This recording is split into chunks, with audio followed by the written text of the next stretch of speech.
নবনীরদনিন্দিত কান্তিধারম রসসাগর নাগর ভূপবরং। ओम नमो भगवते वासुदेवाय। ओम नमो भगवते वासुदेवाय। ओम नमो भगवते वासुदेवाय। ओम नमो भगवते वासुदेवाय। ओम नमो भगवते वासुदेवाय। ओम नमो भगवते वासुदेवाय। नमस्कृत्यं नरं चैव नरोत्तमं देवीं सरस्वतीं व्यासं ततो जयमुदीरये। नष्टप्रायेषु भद्रेषु नित्यं भागवत सेवया भगवते उत्तमा श्लोके भक्ति भवति नैष्टिकी। कृष्णाय वासुदेवाय देवकी नंदनाय च नन्दगोपकुमाराय गोविन्दाय नमो नमः। मूकं करोति वाचालं पङ्गुं लङ्घायते गिरिं यत्कृपातमहं वन्दे श्रीगुरुदीनतारिणं श्रीचैतन्यैश्वरं श्रीपरमानन्दमाधवं। हरि ओं तत्सत्। हरे कृष्णा। श्रीमद् भागवत महापुराण स्कंद 5 अध्याय 26 नारकी लोकों का वर्णन श्लोक संख्या 36।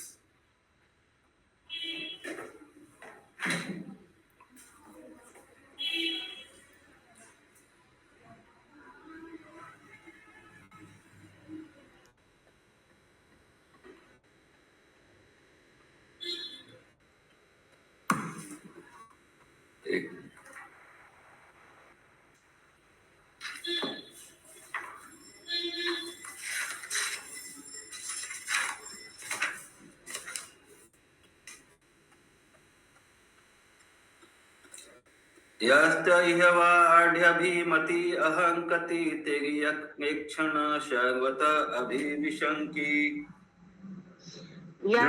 यह वा आधाय अहंकति तीक्षण प्रेक्षण सर्वत अभिविच्छन्।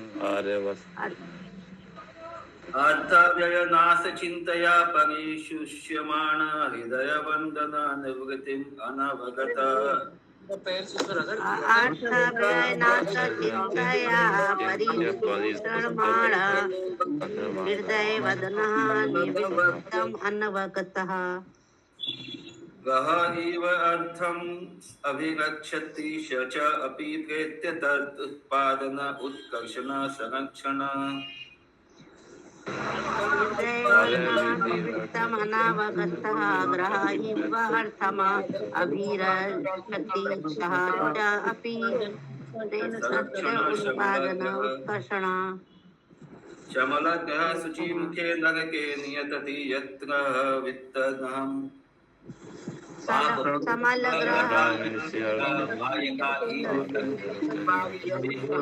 नरके निपतति ग्रह वित्तगहम्। पापपूषं धर्मराजपूषा वायका इव शवतयङ्गेषु सूत्रे परिवयन्ति। पापपुरुषं धर्मराजपुरुषा वायका इव सर्वत्र अंगेषु सूत्रे परिवर्तन्ति। अनुवाद: जो व्यक्ति इस लोक में अथवा इस जीवन में अपनी संपत्ति पर अभिमान करता है, वो सदैव सोचता रहता है कि वो कितना धनी है और कोई उसकी बराबरी कर सकता है। उसकी दृष्टि टेढ़ी हो जाती है और वह सदैव भयभीत रहता है कि कोई उसकी संपत्ति ले न ले। वह अपने से बड़े लोगों पर आशंका करता है। अपनी संपत्ति की हानि के विचार मात्र से उसका मुख तथा हृदय सूखने लगते हैं। अतः वह सदैव अति अभागे दुष्ट मनुष्य की तरह दिखता है। उसे वास्तविक सुख लाभ नहीं हो पाता और वह यह नहीं जानता कि चिंता मुक्त जीवन कैसा होता है। धन अर्जित करने, उनके बढ़ाने तथा उसकी रक्षा के लिए वह जो पाप कर्म करता है, उसके कारण उसे सूची मुख नामक नरक में रखा जाता है, जहाँ यमराज के दूत उसके संपूर्ण शरीर को दर्जियों की तरह धागे से सिल देते हैं। तात्पर्य: जब किसी के पास आवश्यक से अधिक संपत्ति हो जाती है तो वह निश्चय ही घमंडी बन जाता है। आधुनिक सभ्यता में मनुष्यों की यही स्थिति है। वैदिक संस्कृति के अनुसार ब्राह्मणों के पास कुछ भी नहीं होता, जबकि क्षत्रियों के पास बहुत धन संपदा होती है, किंतु वह भी केवल शास्त्रों के आदेशानुसार यज्ञ तथा अन्य सत्यक्रम करने के लिए होती है। वैश्य भी कृषि, गोपालन तथा कुछ व्यापार से ईमानदारी के साथ धन कमाता है, किंतु यदि शूद्र को धन प्राप्त हो जाता है तो उसका बिना सूझबूझ के अपव्यय करता है और फिर संचय करता है जो उसके काम नहीं आता। चूंकि इस युग में सुपात्र ब्राह्मण, क्षत्रिय अथवा वैश्य नहीं है, अतः प्राय प्रत्येक व्यक्ति शूद्र है। कलो शूद्र संभव। फलस्वरूप शूद्र मानसिकता से आधुनिक सभ्यता को भारी क्षति पहुंचा रही है। शूद्र यह नहीं जानता श्री भगवान की दिव्य प्रेममयी सेवा के लिए धन का किस प्रकार उपयोग किया जाए। धन को लक्ष्मी भी कहते हैं और लक्ष्मी सदैव भगवान नारायण की सेवा में संलग्न रहती है। अतः जहाँ भी धन हो उसे भगवान नारायण की सेवा में लगाना चाहिए। प्रत्येक प्राणी को राजीव प्रभु आप म्यूट करिए। राजीव प्रभु जी म्यूट कर लीजिए। प्रत्येक प्राणी को चाहिए कि वह धन का उपयोग कृष्ण भावना अमृत आंदोलन के प्रसार में करे। यदि वह धन का उपयोग इस कार्य के लिए नहीं करता और आवश्यकता से अधिक धन संग्रह करता है तो अवैध संपत्ति के कारण उसे निश्चित रूप से गर्व हो जाता है। यह धन वास्तव में भगवान श्री कृष्ण का है, जैसा कि श्रीमद् भगवद गीता 5.29 में उन्होंने कहा है, भोक्ताराम एकताक्षाम सर्वलोक महेश्वरम। समस्त यज्ञों एवं तपों का वास्तविक भोक्ता मैं हूँ और मैं ही समस्त लोकों का स्वामी हूँ। अतः सब कुछ भगवान श्री कृष्ण का है, कुछ भी किसी और का नहीं है। जिसके पास आवश्यकता से अधिक धन है उसको भगवान श्री कृष्ण के लिए खर्च करना चाहिए। यदि मनुष्य ऐसा नहीं करता तो अपनी झूठी संपत्ति के कारण गर्व से फूल उठेगा, अतः अगले जन्म में उसे दंडित होना पड़ेगा, जैसा कि यहाँ बताया गया है। हरे कृष्णा। हरे कृष्ण। श्लोक संख्या 37।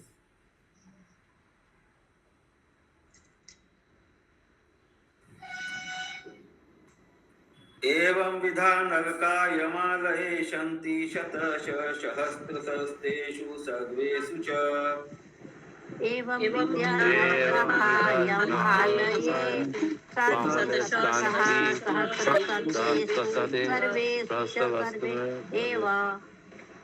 सर्व एव धर्मावर्तिनो ये केचिद्दोहिता अनुदिताश्च वनैपते।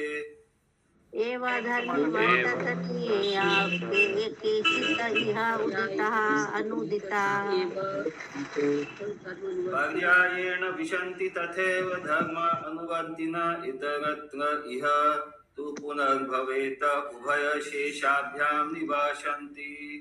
अवनिपते पर्यायेण विसन्ति तथा एव धर्म अनुवर्तिन्या इतरत्र इह भवे।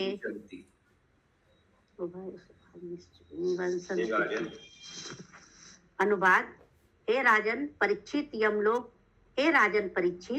यमलोक में इसी प्रकार के सैकड़ों हजारों नरक हैं। मैंने जिन पापी मनुष्यों का वर्णन किया है और जिनका यहाँ पर उल्लेख नहीं हुआ, वे सभी अपने पापों की कोटि के अनुसार इस विभिन्न नरकों में प्रवेश करेंगे, किंतु जो पुण्य आत्मा है वे अन्य लोकों में अर्थात देवताओं के लोकों में जाते हैं, तो भी अपने पुण्य पाप के फलों के क्षय होने पर पुण्य आत्मा तथा पापी दोनों ही पुनः पृथ्वी पर लौट आते हैं। तात्पर्य। इसी वर्णन से श्रीमद् भगवद गीता में भगवान श्री कृष्ण के उपदेश प्रारंभ होते हैं तथा देहांतरण प्राप्ति। इस भौतिक जगत में प्रत्येक प्राणी विभिन्न लोकों में एक देह से दूसरे में परिवर्तित होने के लिए आया है। ऊर्ध्व गच्छन्ति सत्व अवस्था, सत्वगुणी उच्च लोकों को जाते हैं। अधो गच्छन्ति तामसः, इसी प्रकार जो तामसी है वो नरक लोकों में प्रवेश करते हैं। किंतु ये दोनों प्रकार के प्राणी जन्म मृत्यु के चक्कर में घूमते रहते हैं। श्रीमद् भगवत गीता में कहा गया है कि जो अत्यंत पुण्य आत्मा है वह भी स्वर्ग लोक में सुखो उपभोग के पश्चात पृथ्वी पर लौट आते हैं। क्षीणे पुण्य मृत लोके विशयन्ति। अतः एक लोक से दूसरे में गमन करने से जीवन की समस्याओं का अंत नहीं हो जाता। जीवन की समस्याएं तो तभी हल हो सकती है जब हमें यह भौतिक देह फिर धारण न करनी पड़े। ऐसा तभी संभव है जब मनुष्य कृष्ण भावना भावित हो जाए, जैसा कि स्वयं भगवान श्री कृष्ण भगवत गीता 4.9 में कहा है, जन्म कर्म च मे दिव्यम यो वेति तत्वतः तक्वा देह पुनर्जन्म। जन्म कर्म च मे दिव्यम एवं यो वेति तत्वतः त्यक्त्वा देहं पुनर्जन्म नैति मामेति। सो अर्जुन, हे अर्जुन, जो मेरे आविर्भाव तथा कर्म की दिव्य प्रकृति को जानता है वो इस तरह देह को त्याग कर भौतिक जगत में फिर से जन्म नहीं लेता, वरन मेरे सनातन धाम को प्राप्त होता है। यही जीवन की सिद्धि है और जीवन की समस्याओं का उचित समाधान है। हमें न तो उच्च लोकों में जाने के लिए उत्सुक। तो अभी सब इतने सब उच्च भक्त है यहाँ पे, तो आप लोगों में से कौन कौन भगवान के जन्म और प्रकट के बारे में जानता है, कर्म के बारे में जानता है? सुनीति माता जी जानती हो? थोड़ा जोर से बोलिए प्रभु। मैं बोल रहा हूँ कि जैसे इस श्लोक में भगवान बोल रहे हैं कि जो उनके जन्म और कर्मों के बारे में समझता जानता है एवं योगति तत्वतः, उसको पुनर्जन्म नहीं होता। तो आप में से कौन कौन भगवान के जन्म और कर्म के बारे में जानता है?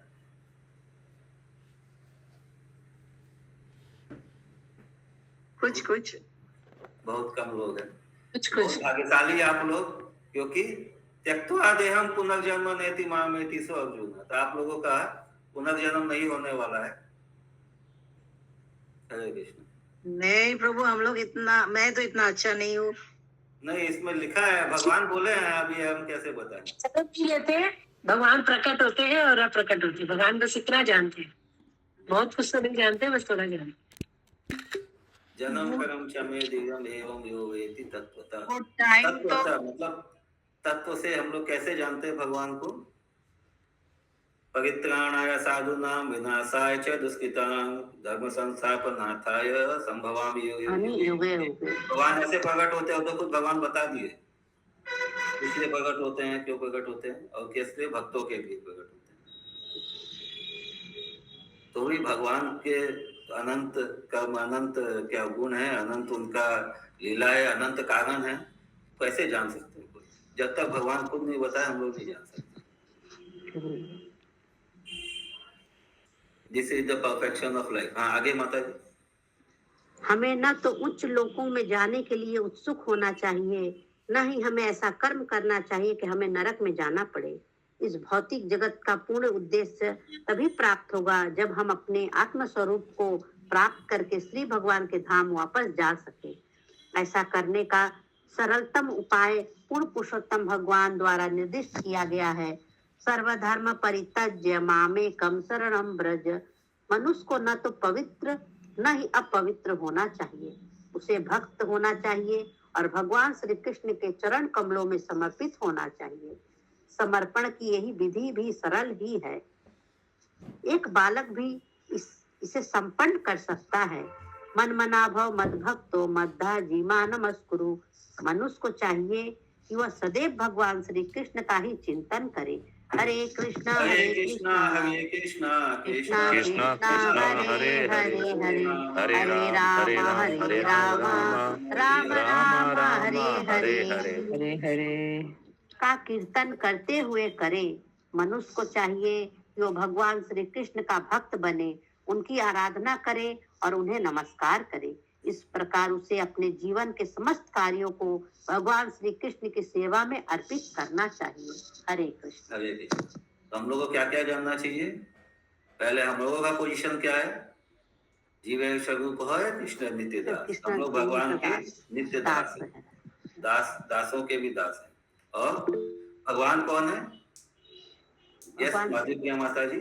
कृष्ण प्रभु जी यहाँ पे मनुष्य को ना तो पवित्र ना ही अपवित्र होना चाहिए, मतलब प्रभु जी मतलब पवित्र मतलब एक तो खाली पुण्य कार्य करने का जो बहुत जगह रहता है ना कि हम पुण्य करेंगे तो अच्छा होगा, कर भला तो हो भला, वो फिलोसफी भी नहीं अपनाना चाहिए खाली कि खाली पुण्य के चक्कर में फंस जाए, पुण्य करेंगे स्वर्ग भोगेंगे वापस आ जाएंगे, पुण्य का बैंक बैलेंस खत्म हो जाएगा। और ना ही पाप कम करना चाहिए जिससे कि अधोगति हो जाए।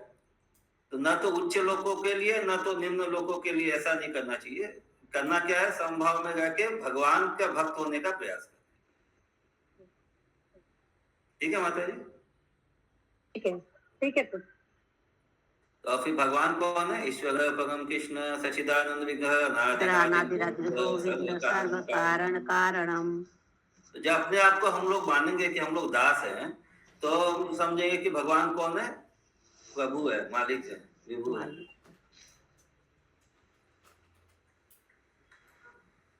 श्लोक संख्या 38। निवृत्ति लक्षण मार्ग आदव एव व्याख्यात। निवृत्ति लक्षणो मार्गो आदौ एव व्याख्यातः। एतावान् एवानन्दकोशो यश् चतुर्दशधा पुराणेषु। एतावान् एव अंडकोशः या चतुर्दशया सदा विकल्पित उपगीयते यत्तद्भगवतो नारायणस्य। विकल्पितः उपगीयते यत् तत् भागवत नारायणस्य साक्षात् महापुरुषस्य स्थविष्ठम्। नारायणस्य साक्षात् महापुरुषाय अस्थाविष्ठम्। रूपम् आत्ममया गुणमयम् अनुवर्णितम् आद्रत पठति शृणोति श्रव्यन्ति स उपगेयम् भगवत। रूपम् आत्ममाया गुणमाया अनुवर्णितम् आद्रत पठति शृणोति श्रवति स उपगेयम् भगवत।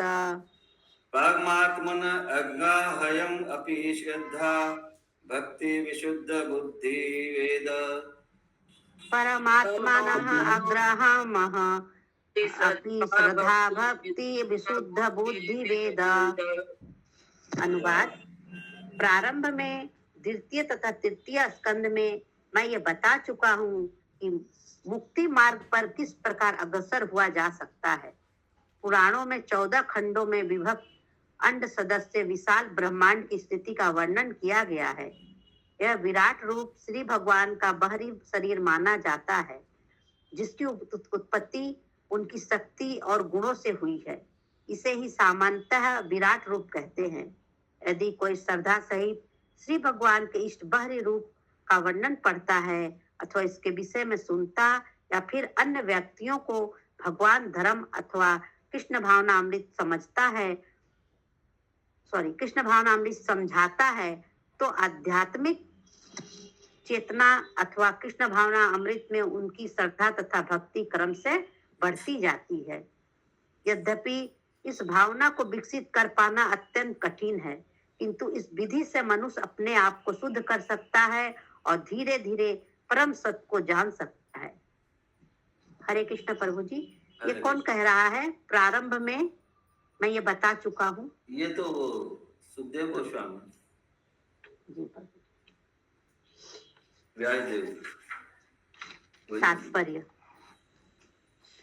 तात्पर्य कृष्ण भावना अमृत आंदोलन द्वारा श्रीमद् भागवतम का प्रकाशन विशेषतः आधुनिक सभ्य मानवों के लाभार्थ किया जा रहा है, जिससे वे अपने मूल भावना को जागृत कर सके। इस चेतना के बिना मनुष्य पूर्ण अंधकार में भटकता है।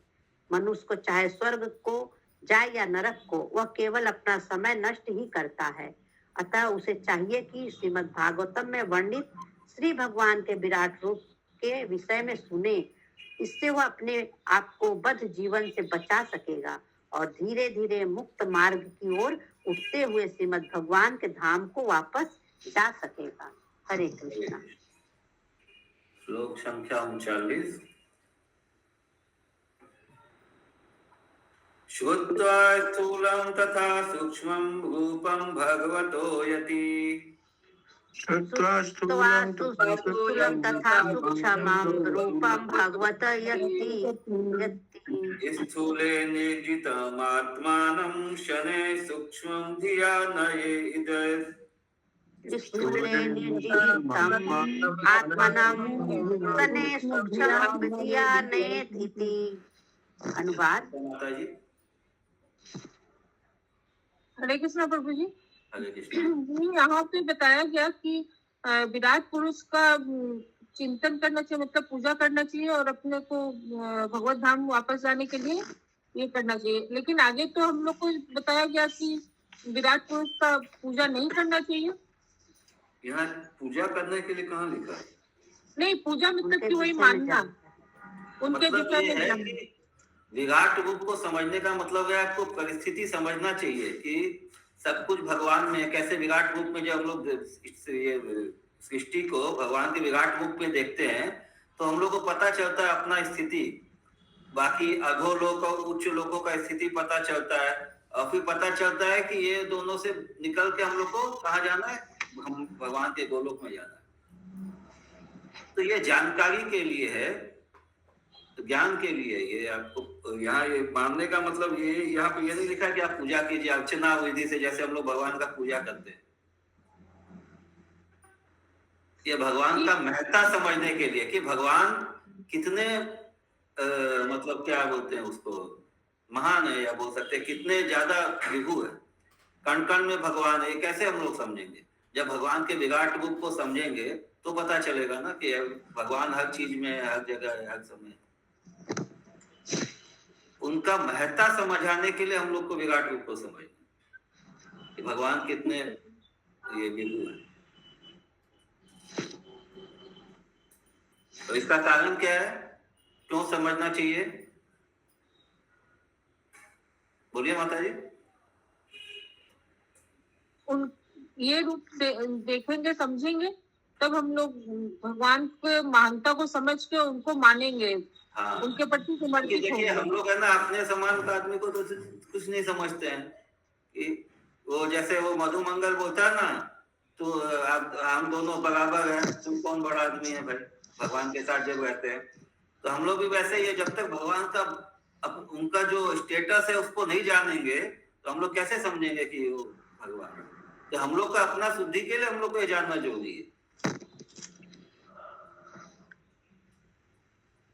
ठीक है माता जी। हाँ प्रभु जी, ठीक है, समझ में आया। तात्पर्य कहा गया है, महत्तो सेवाम द्वारम आहु विमुक्ते। यदि कोई एक मिनट माता जी, देखिए माता जी उसमें पिछला जो हम लोग पढ़े थे उसका अनुवाद में ये भी था लिखा हुआ, जब इसके विषय में सुनते हैं या फिर अन्यों को भगवान अथवा कृष्ण भावनामृत में समझाता है तो आत्मचेतवा अथवा कृष्ण भावनामृत में उनकी श्रद्धा तथा भक्ति क्रमशः बढ़ती जाती है। तो ये सब जानने का यही फल है कि हम लोग का श्रद्धा और भक्ति बढ़ेगा भगवान के बारे में। अन्यथा इस भावना को विकसित कर पाना कठिन है। जब तक ऊंचा मानेंगे नहीं तब तक हम लोग सरेंडर नहीं होंगे। यस कविता माता जी। नहीं प्रभु जी, गलती से उठ गया था। यस अनुवाद पढ़िए माता जी, श्लोक संख्या 39। जो मुक्ति का इच्छुक है, मुक्ति के पथ को ग्रहण करता है तथा बद्ध जीवन के प्रति आकृष्ट नहीं होता, वह यति या भक्त कहलाता है। ऐसे पुरुष को पहले श्री भगवान के स्थूल विराट रूप का चिंतन करते हुए मन को वश में करना चाहिए और धीरे धीरे भगवान श्री कृष्ण के दिव्य रूप सत्यचित आनंद विग्रह का चिंतन करना चाहिए। इस प्रकार उसका मन समाधि में स्थिर हो जाता है। भक्ति में सेवा के द्वारा श्री भगवान के सूक्ष्म रूप का साक्षात्कार किया जा सकता है और यही भक्तों का गंतव्य है। इस प्रकार उसका जीवन सफल बन जाता है। हरे कृष्ण। तात्पर्य कहा गया है कि महत्तो सेवाम द्वारम आहु विमुक्ते। यदि कोई मुक्ति मार्ग पर आगे बढ़ना चाहता है तो उसे महात्माओं या मुक्त भक्तों की संगति करनी चाहिए, क्योंकि ऐसी संगति में पूर्ण पुरुषोत्तम भगवान के नाम, रूप, गुण तथा साथ सामग्री के संबंध में श्रवण, वर्णन तथा कीर्तन करने का अवसर प्राप्त होता है। जिन सब का वर्णन श्रीमद् भागवतम में हुआ है, बंधन पथ पर सदैव जन्म मृत्यु का चक्कर लगा रहता है। जो इस बंधन से मुक्ति चाहता है, उसे अंतर्राष्ट्रीय कृष्ण भावना अमृत संघ में सम्मिलित हो जाना चाहिए और भक्तों से श्रीमद् भागवतम सुनने का लाभ उठाना चाहिए तथा कृष्ण भावना अमृत का प्रसार करने के लिए इसका वर्णन भी करना चाहिए। हरे कृष्ण। हरे कृष्ण। श्लोक संख्या 40।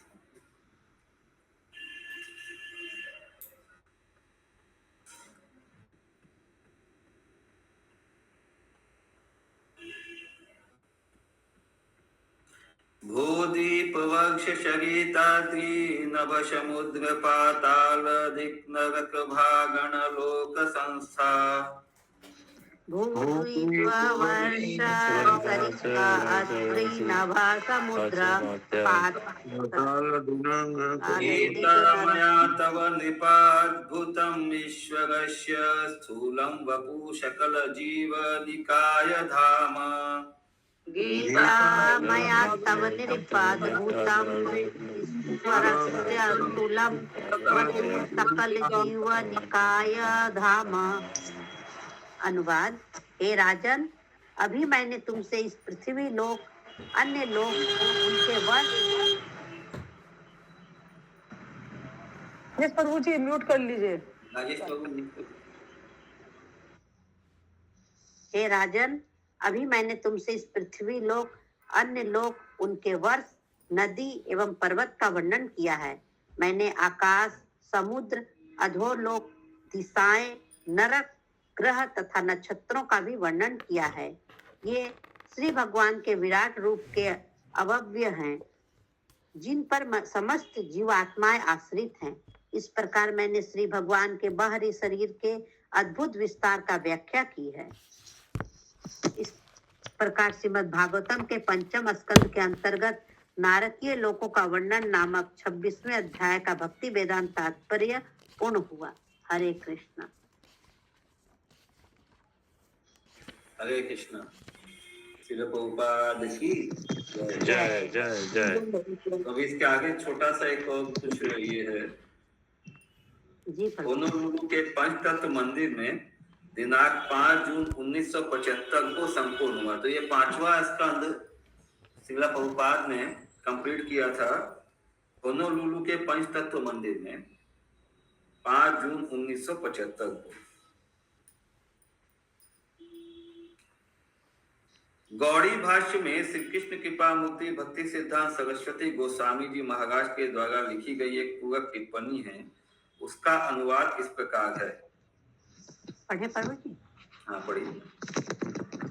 जिन विद्वानों को समस्त वैदिक शास्त्रों का ज्ञान है, वे इस बात पर सहमत होते हैं कि पूर्ण पुरुषोत्तम भगवान के असंख्य अवतार होते हैं।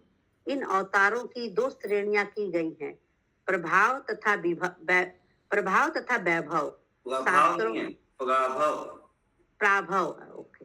प्राभव तथा वैभव। शास्त्रों के अनुसार प्राभव अवतारों की भी 2 श्रेणियां हैं: अनंत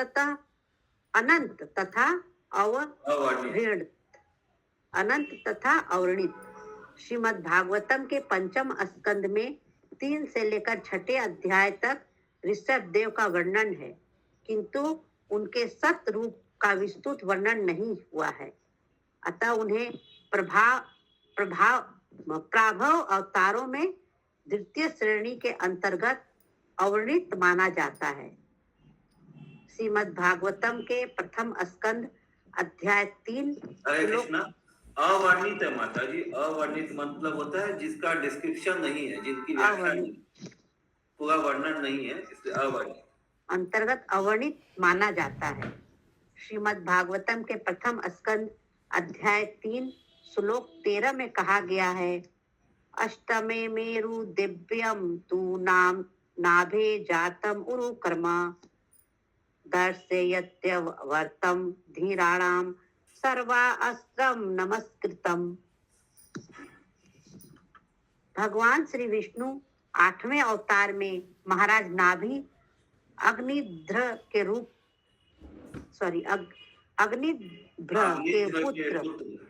अग्निध्र के पुत्र तथा उनकी पत्नी मेरु देवी के पुत्र के रूप में प्रकट हुए।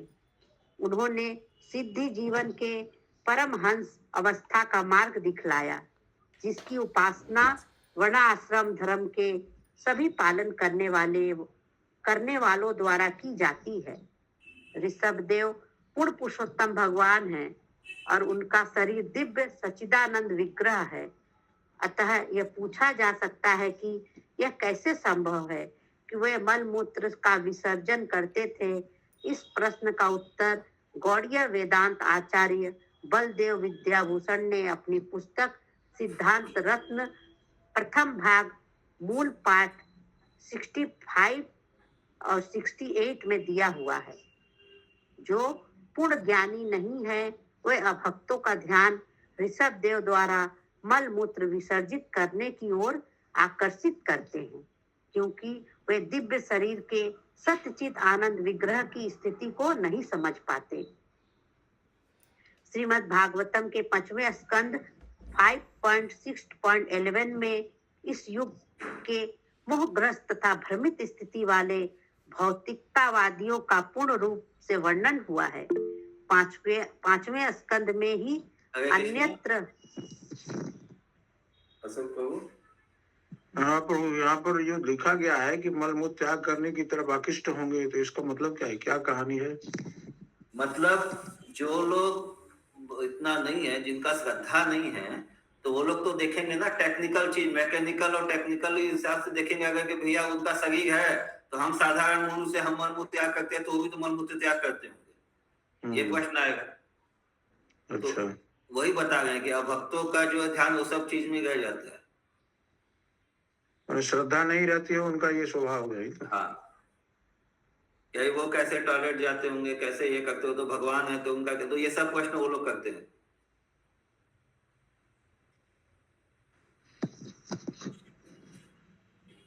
हरे कृष्ण। 5वें स्कंध में ही अन्यत्र 5.5.19 में ऋषभदेव ने कहा है, इदम शरीरम मम दुर्विभाव्यम।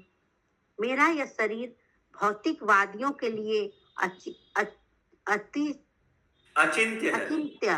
मेरा यह शरीर भौतिकतावादियों के लिए अचिंत्य है। मतलब वो भगवान के बारे में वो लोग जो भौतिकतावादी है वो नहीं समझ पाएंगे ना, क्योंकि अपने स्तर से देखते हैं।